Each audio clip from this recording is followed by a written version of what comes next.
Hello, everyone. Thank you for tuning into the call.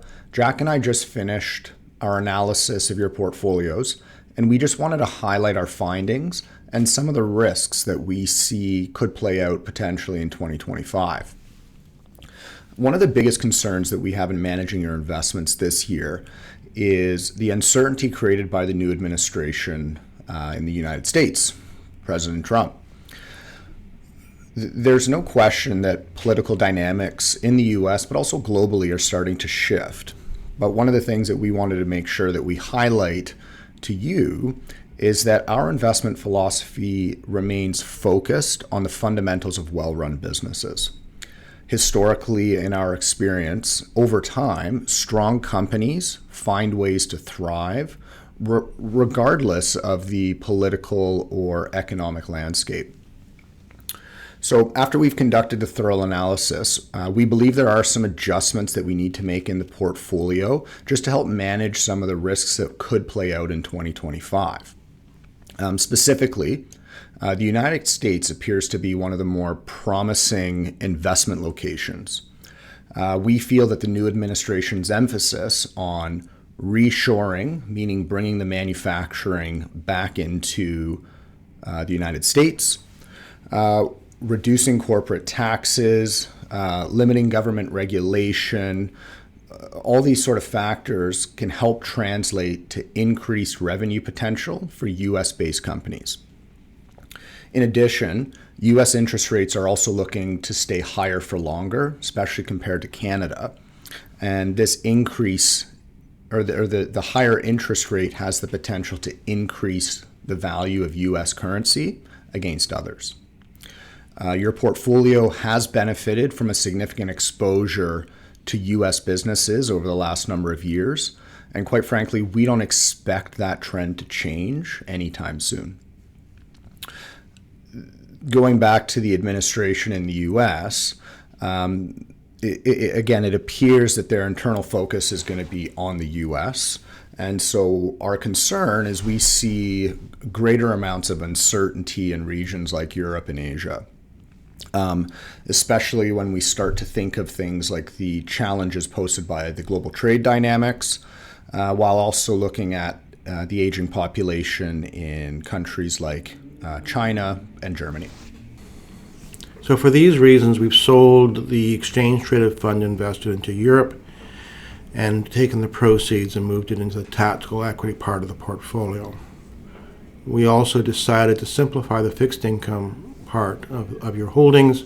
We've reduced the weight of the Manulife preferred share, and we've switched the bond funds into a corporate value bond fund, which we think will add value for you, or add returns. We also have exposure into real assets. These behave differently than the other part of the equity holdings in your portfolio. They help protect against inflation and give you exposure into things like real estate, warehouses, ports, server farms, and so on and so forth. Part of our investment process is to periodically pare back those assets or those investments that have grown faster than the others and move money from them into those other ones that we still think have potential and add diversification to your portfolio. We're not going to go into the changes we've made specifically in this recording, but certainly you're welcome to give us a call if you have any questions. We are going to go through the changes we've made in the tactical asset part of the portfolio. This is the growth engine of your holdings. We've had significant exposure into technology here because we see technology as a driver of positive change in our present economy and society. There's been a lot of media noise on artificial intelligence lately. We see adoption of technology in the past has usually driven down costs and increased take-up of services and new products. And we don't see any change for AI in the near term. So we're not concerned about a lot of this noise that's happening right now. In the fall of 2024, we added an actively managed fund into your portfolio. It had a couple of unique features, one of which was the fact that it was very concentrated and owned a small number of high-quality businesses. The fund also has the ability to change asset classes depending on the economic environment that one can see throughout a year. We still really like that fund. However, we've decided to shave off some of the profits, and we wanted to buy a company called NVIDIA. NVIDIA is a company that we've owned in our larger portfolio models for a number of years, and they are the market leader in providing processors for artificial intelligence and also provide a number of other data services. Some of the factors that we look at when evaluating a business from a fundamental standpoint are things like, is the company's revenues growing? Do they have low debt levels? How are they able to deploy the money that they've earned? And so on and so forth. And NVIDIA continues to check all those boxes.